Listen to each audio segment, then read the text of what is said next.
Every time you look at a price tag, what do you really see? Just a number, right? But what if I told you that number is actually a code? A code for a piece of your life you can never, ever get back. Well, in this explainer, we're going to crack that code together. All right, let's kick things off with a simple choice. To get these new shoes, would you rather pay 10,000 rupees or 10 days of your life? Now, the first one sounds like a normal transaction. The second one, that sounds insane. But stick with me here, because you're about to see how, for so many of us, they're pretty much the exact same thing. And yeah, that really gets to the heart of what we're talking about today. The money in your wallet, the numbers in your bank account, it's not just currency. It's time, wearing a really, really clever disguise. Okay, so let's pull back the curtain on this whole disguise.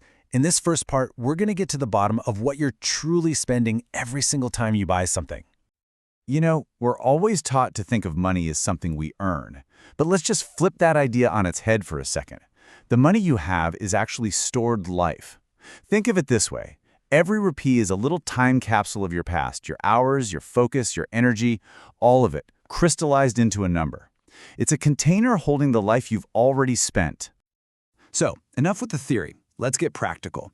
I'm going to walk you through a super simple, but honestly, life-changing calculation that's going to completely rewire how you look at price tags. Let's figure out the time price of something. Let's just take a really common and big-ticket item, say a brand new phone. You see it in the store, the price tag says 300,000 rupees. Okay, that's the number we all see. But what does it really cost? All right, so if you earned 30,000 rupees a month, the simple math tells you this phone costs 10 months of your gross income. That's 10 months of getting up, going to work every single day. And I'm not talking about 10 months of saving up. I'm talking about the entire output of your working life for almost a whole year. But hold on, because even that isn't the real price. And right here, this is the key.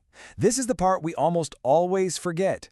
You don't get to spend your gross income. You've got rent, food, transport, taking care of your family. You can only spend what's left after you've paid to survive. So let's get real for a second.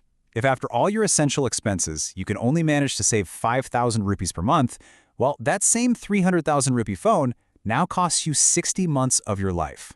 That's 5 years. 5 years of your life for a gadget that's going to feel outdated in 2. Just let that sink in for a moment. So the big question is, if the real price is that insane, why on earth do we still do it? Let's move on and dig into that. We're going from the what to the why, and looking at the invisible psychological forces that are really driving our spending. And look, this is not some new revolutionary idea. Over 100 years ago, a sociologist named Thorstein Veblen called it conspicuous consumption.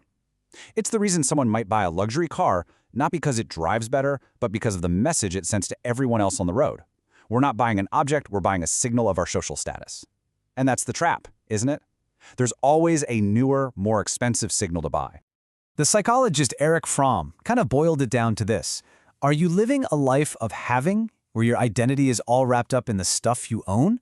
Or a life of being, where your identity comes from your experiences, your character, just who you are as a person? So when you're looking at that new phone, you got to ask yourself, am I buying a tool? Or am I trying to buy a version of myself that I think other people will admire? Okay, so where does debt fit into this picture? Credit cards, those easy payment plans, they feel like a cheat code, right? Like a way to get around the cost. But they're not. They are a trap that literally mortgages your future time. Here's the thing you have to remember. Debt does not change the time price, not one bit. All it does is change when you pay it. When you use credit, you're not escaping the cost. You are simply pre-selling your future. You're signing away hours and days of your life that you haven't even lived yet. All right, I know this has been a lot to chew on, but what do we actually do with all this information? This brings us to the final and most important part, a simple, practical framework you can start using today for more conscious spending. So here it is, your new filter for any big purchase. 3 simple questions. First up, what's the time price? Don't guess. Actually, do the math. See the number of hours or days of your life on that price tag. Second, what am I really buying here? Be honest with yourself. Is this about what the item does, or is it about what it says about you? And finally, my favorite, the social media test.